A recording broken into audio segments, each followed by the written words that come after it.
Good evening साथियों। तो साथियों, आज की इस क्लास में हम देखेंगे कि चित्रकला का अध्याय 7 हम देख रहे थे आधुनिक भारतीय कला। पाठ के नोट्स समय अधूरे रह गई थी, इसको आज कंप्लीट कर देंगे। पार्ट नंबर 3 और पार्ट नंबर 4 में प्रश्न तो देख लेंगे साथ, तो करते हैं। तो देखो साथ, सबसे पहला टॉपिक है आधुनिक भारतीय कला का पता लगाना है। इसमें आप इसका भी पहला आज का टॉपिक है था आधुनिक भारतीय कला का पता लगाना। इसका पहला टॉपिक है आधुनिक भारतीय कला का प्रारंभ किस प्रकार से होगा। मैं शुरू करते हैं।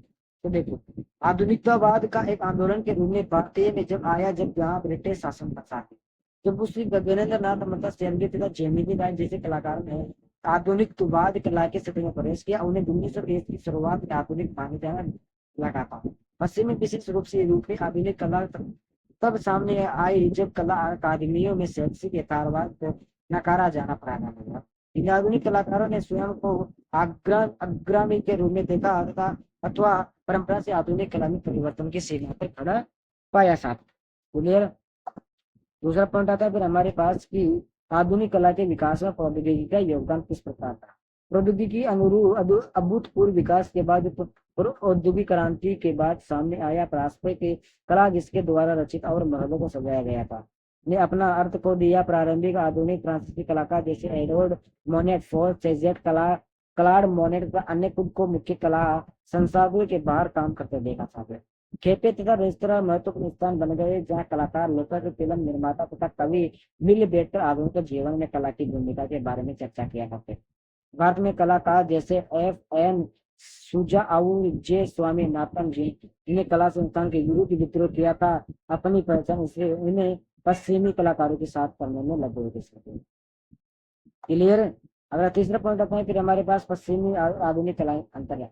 तो एक बड़ा बदलाव भारतीय कला में उत्पत्ति से आया था। आधुनिक और उपनिवेश से बाद यहाँ निकट और जुड़ो के राष्ट्रवाद केवल एक राजनीतिक आंदोलन नहीं था। 1857 के भारतीय विद्रोह के बाद उत्पन्न हुआ, लेकिन उसने सांस्कृतिक राष्ट्रवाद को जन्म दिया। छोटी छोटी चीजें जो बहुत आपको याद रखना है।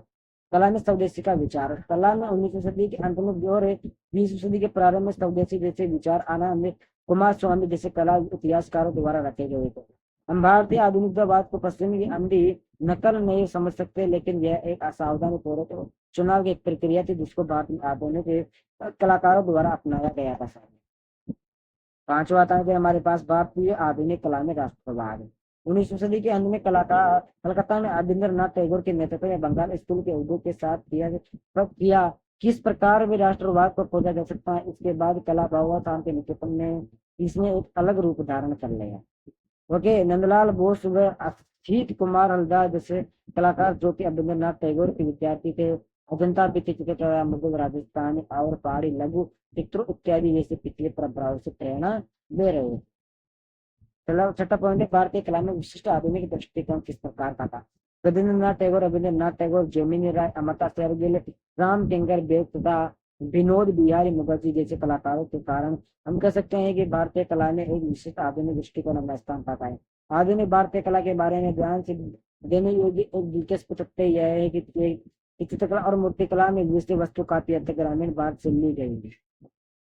1940 तथा 1950 के दशकों में बम्बई प्रोग्रेसिव तथा कलकत्ता समूह का भी यही हाल था। भारतीय कलाकारों की कृतियों में शहर और शहरी जीवन विरलन की बहुत कमी दिखाई देती है। शायद यह महसूस किया गया कि असली भारत गांवों में बसता है। 1940-50 के दशकों में भारतीय कलाकारों ने शायद ही कभी तात्कालिक सांस्कृतिक परिवेश में देखा होगा। क्लियर। अगला पॉइंट आता है फिर हमारे पास 1980 के दशक में एक नई अलंकारिक कला तथा आधुनिक कला। तो जेकी सुब्रमण्यम, गुलाम मोहम्मद शेख तथा भूपेन काका ने अपने चित्रों में कहानी कहने की शुरुआत बड़ौदा से की। बड़ौदा एक शहर है साथियों। जोगेंद्र चौधरी, विकास भट्टाचार्य और गणेश से पाइन ने भी पश्चिम बंगाल उन सामाजिक समस्याओं को चित्रित किया था साथियों। क्लियर। तो हमारा ये पूरा हमारा अध्याय 7 कंप्लीट हो चुका है नोट से संबंधित साथियों। और हम कई और इम्पोर्टेंट अध्याय 8 देखेंगे साथियों। तो अध्याय 8 को एक बार आप पढ़ लीजिएगा साथियों।